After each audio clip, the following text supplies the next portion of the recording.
Romanos capítulo 12, verso também 12, diz assim então a palavra: regozijai-vos na esperança, sede pacientes na tribulação, na oração perseverantes. Vamos orar. Deus, nós somos, por nós mesmos, ó Pai, incapazes de aplicarmos corretamente o texto da Sua palavra à nossa vida. Nós podemos até, ó Deus amado, entender o texto, tecnicamente falando, mas jamais, ó Deus, poderemos entender o texto de maneira que ele seja aplicável ao nosso coração por nós mesmos. Precisamos da iluminação do Teu Espírito. Precisamos, ó Deus, da ação do Senhor em abrir o nosso coração, a nossa mente, para que a Tua palavra, ó Deus, ela seja poder do Senhor para trazer ao nosso coração, Deus, transformação, para trazer ao nosso coração, Deus, conforto, crescimento espiritual. Abençoa-nos, ó Deus, em nome de Jesus. Amém, Senhor. Bem, o apóstolo Paulo, ele está falando aqui à igreja, aos romanos. No capítulo 12, ele começa a falar de uma vida que nós precisamos ter em Deus, uma nova vida, uma novidade de vida. E essa vida é possível porque Deus mesmo já está nos transformando. Deus mesmo já está agindo na nossa mente, já está agindo no nosso coração. E é por isso então que ele diz que nós não devemos nos conformar com o mundo, mas nós devemos então agora nos apresentar diante de Deus vivendo uma transformação, experimentando cada vez mais uma renovação da nossa mente, a fim de que a vontade de Deus, que é boa, santa, perfeita, agradável, seja por nós mais e mais experimentada. Então há já uma transformação se processando em nós, o Espírito Santo já está agindo em nós, nós já reconhecemos Cristo como nosso Senhor e o Salvador, nós já entendemos que Deus operou uma obra maravilhosa em nós, nos buscando pela graça dEle, transformando o nosso coração de pessoas que eram rebeldes, de pessoas que eram distanciadas, de pessoas que não queriam nada com Deus, relacionamento nenhum com Ele, em pessoas que agora têm desejo no coração de amá-lo e de servi-lo. Paulo, quando fala sobre tudo isso, ele olha para Deus e diz: ó, profundidade da riqueza, do conhecimento de Deus, quão insondáveis são os teus juízos e quão inescrutáveis os seus caminhos, ó Deus. E ele louva a Deus com esse hino maravilhoso, porque ele foi alcançado, porque Deus transformou ele em vaso de honra, para a glória e o louvor de Deus. Depois de tudo isso, ele então diz para mim e para você: nós não podemos mais viver conformados ao mundo. Nós não podemos mais viver segundo as regras que o mundo e Satanás dita. Mas nós podemos viver cada dia mais desfrutando da transformação que o Espírito Santo tem operado na nossa mente. E quando nós mais e mais experimentarmos isso, mais e mais da vontade de Deus também iremos experimentar. Vontade boa, santa, perfeita e agradável. E depois de falar sobre tudo isso, ele traz algumas recomendações para essa nova vida. Então, ele traça algumas questões que eu e você precisamos viver, atitudes que eu e você precisamos ter. Ele começa a falar isso do verso 9 em diante, virtudes sendo a nós, ao povo de Deus, recomendada aqui pelo próprio Deus por meio do apóstolo. E em meio a essas virtudes, ele também nos mostra algumas atitudes interessantes para ter aqui no verso de número 12. E a primeira atitude que ele diz que nós devemos ter é grande alegria. Alegria exultante, regozijai-vos na esperança. Nós temos muitos motivos já para hoje vivermos alegria exultante, para regozijarmos, para vivermos um regozijo na alma sem igual. E por conta de tudo isso, devemos viver alegria. Nós somos libertos das trevas, nós estamos vivendo debaixo da maravilhosa luz de Deus. Nós saímos da condição de inimigos para amigos de Deus, para filhos, de criatura para filho, de inimigos para amigos. De alguém que era moldado, transformado, dia a dia sendo moldado pelo mundo. Mas agora nós temos o Espírito agindo em nós, mudando, transformando o nosso coração, a nossa mente. Todos esses são motivos para regozijarmos. Mas Paulo está falando de uma alegria que é fruto de algo que ainda está por vir. É por isso ele diz: regozijai-vos na esperança. A gente tem esperança em algo que nós não estamos vivendo ainda. Os solteiros que desejam se casar vivem a esperança de um dia se casar. Os casais que não têm filhos e que desejam, que almejam um filho, vivem tendo a esperança de um dia poder embalar no seu colo esse tão esperado filho.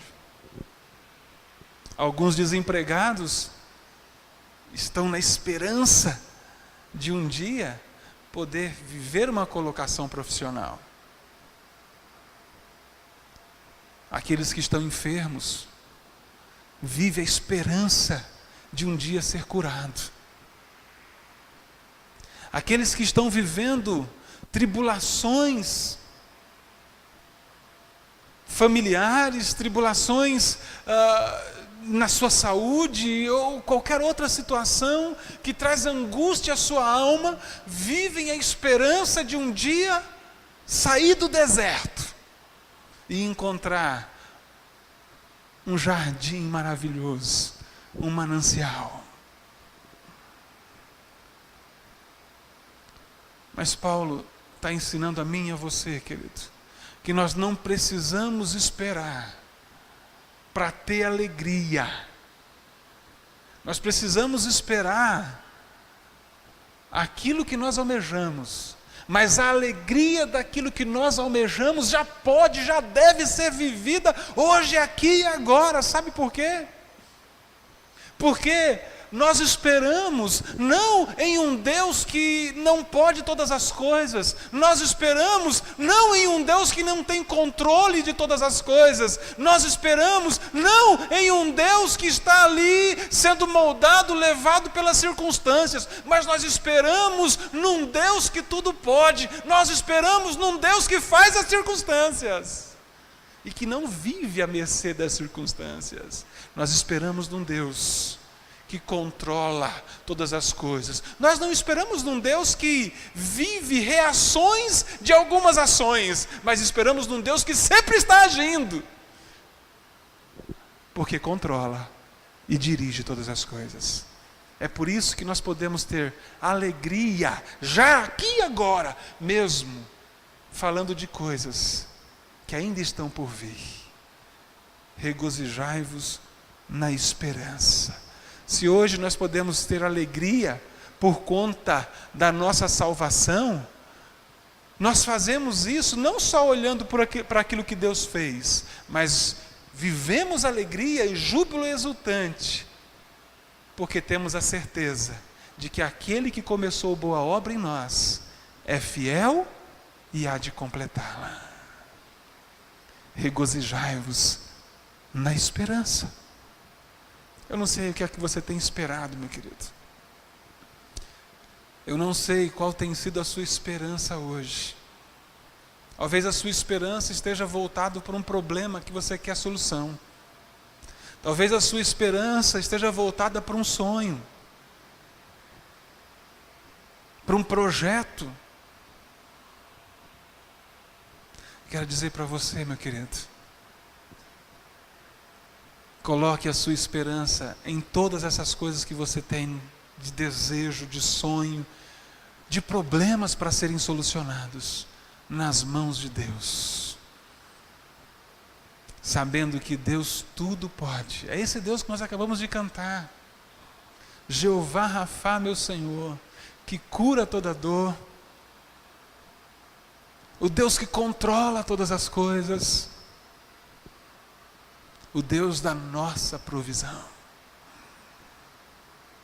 Mas o texto continua, e além de nos dar o imperativo de regozijarmos em coisas que ainda não estão acontecendo, em coisas que nós olhamos e dizemos: Senhor, eu espero que isso aconteça, eu tenho esperança, ó Pai, que o Senhor um dia vai transformar a minha família. Senhor, eu tenho esperança de que um dia o Senhor vai, ó Pai amado, me fazer vencer no que diz respeito às lutas que eu tenho vivido. Senhor, eu tenho esperança, ó Pai amado, de um dia, ó Pai, eu desfrutar da plena salvação. Senhor, alegre-se nisso.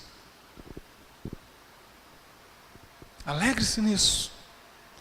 Mas além disso, o texto manda assim: sede pacientes na tribulação.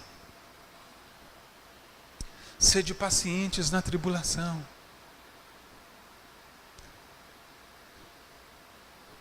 Talvez você esteja exatamente vivendo esperança em meio a uma tribulação, em meio a uma situação adversa, que tem tirado a alegria da sua esperança.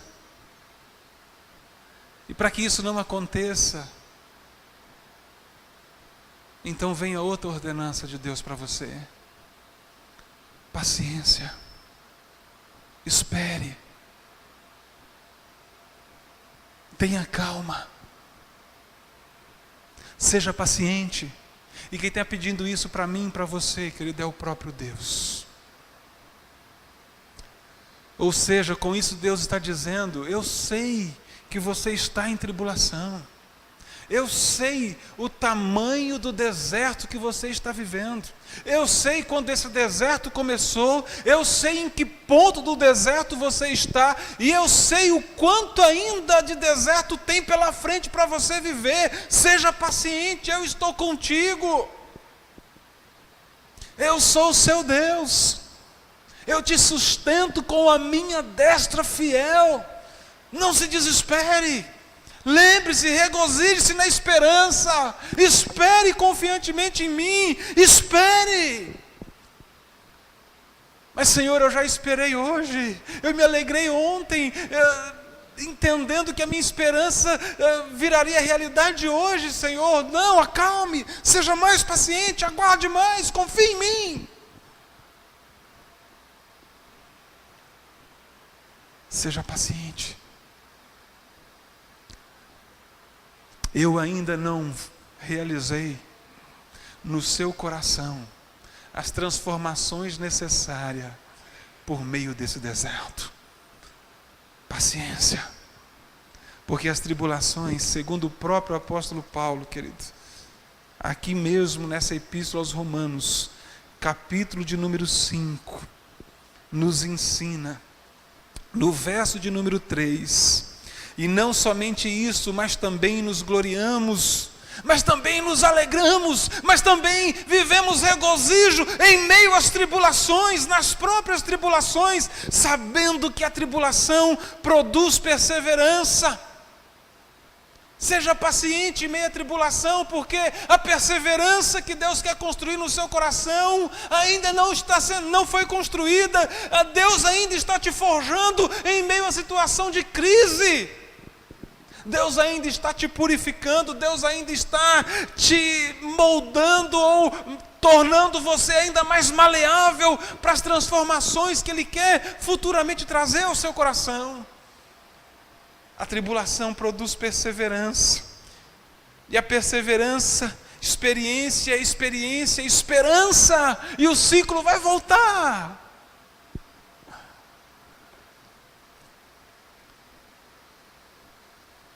Porque quando você achar que a tribulação já não vai mais produzir nada senão dor, senão angústia, ela já terá produzido perseverança, experiência e novamente o seu coração se encherá de esperança. Regozijai-vos na esperança. Sede paciente em meio à tribulação. E fechando o verso de número 12, ele diz assim: na oração, sede perseverantes. Na oração, sede perseverantes. É interessante a palavra perseverança aqui. É diferente daquela que o pastor João Geraldo trouxe no domingo de manhã, de constância, de ser firme, ser fortalecido naquele alvo. A ideia aqui, veja só, na oração perseverante. Perseverança aqui significa você se colocar a serviço da. É esse o termo aqui. Estar em prontidão para alguém ou alguma coisa. Estar em constante prontidão para isso ou para alguém. É essa a ideia do termo aqui. Então, com relação à oração, Deus está pedindo a mim e a você: esteja constantemente a serviço dela. Sabe por quê? Porque para ter alegria naquilo que nós não estamos vivendo ainda, mas alegria com algo que ainda vai vir,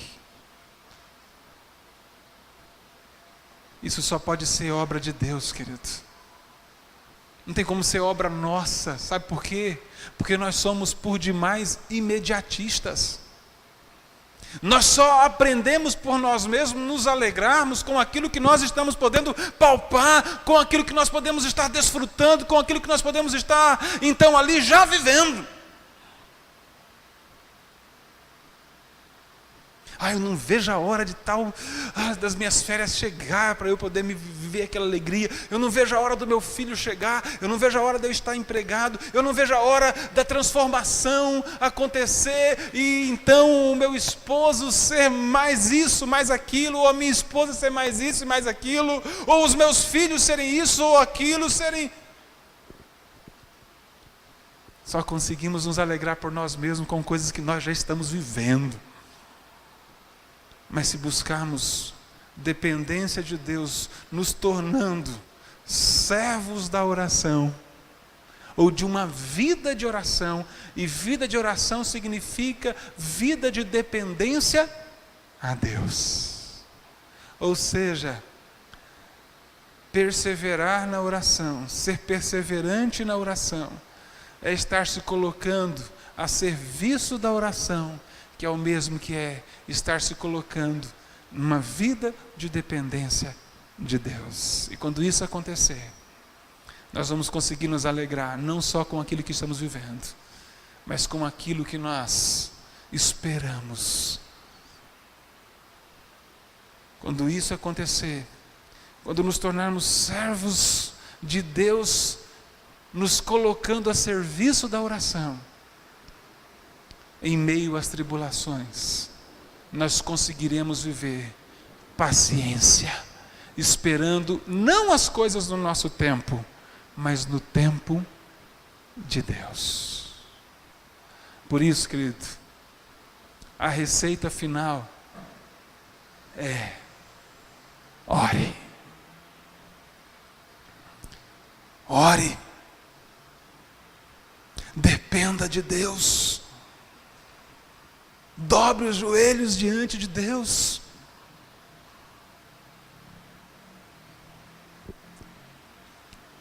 E a alegria vai inundar o seu coração.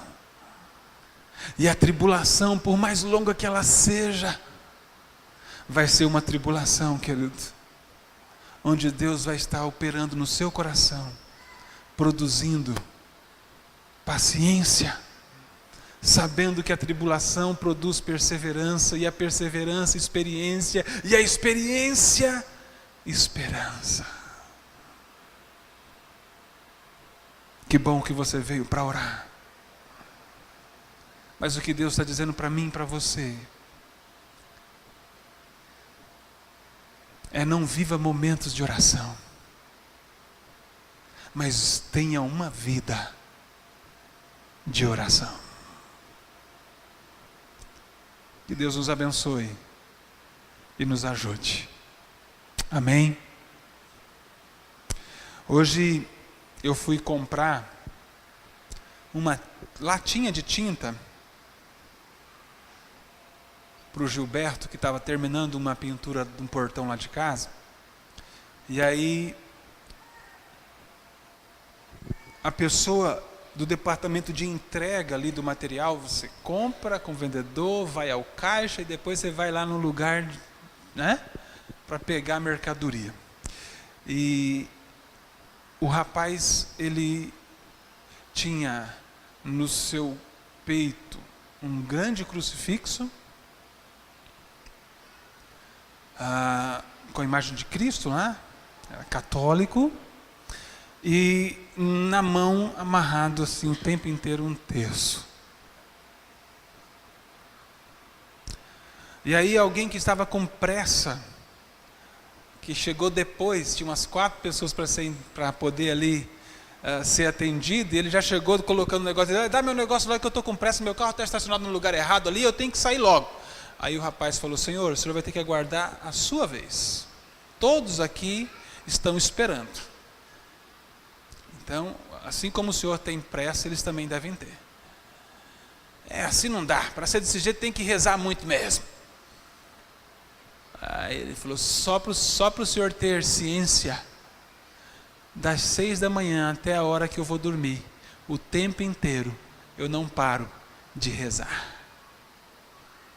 E via-se que ele mudava a pedrinha do terço, mesmo trabalhando. E eu disse: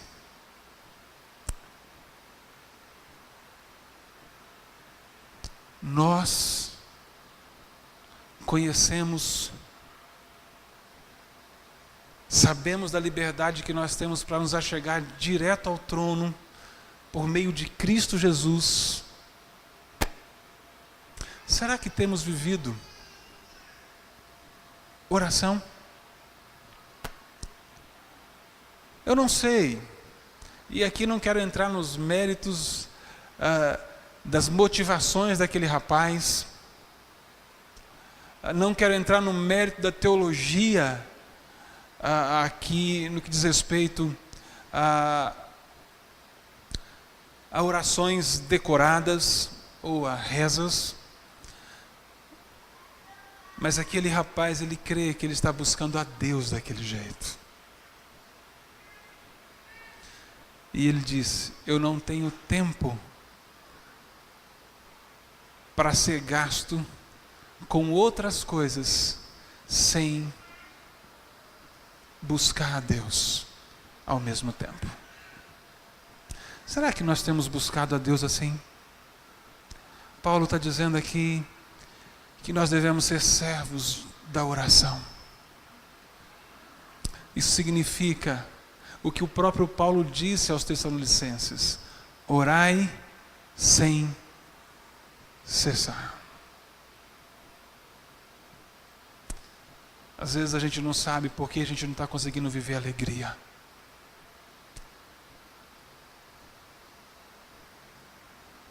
A gente não sabe por que a gente não tem mais paciência. Quero dizer para você, querido, o que Deus está dizendo é para você se alegrar sempre. Regozijai-vos no Senhor sempre. E ter paciência sempre. só vai ser possível se a gente tiver vida de oração. Sempre. Que Deus tenha misericórdia de nós e nos ajude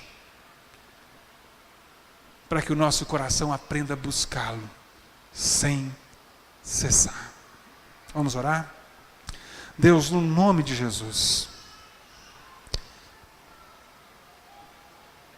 Tua palavra nos ensina, Pai amado, que oração não é amuleto. Oração não é, ó Deus, blindagem contra problemas. Mas, ó Pai, a Tua palavra também nos ensina que nós devemos ser servos do Senhor em vida de oração.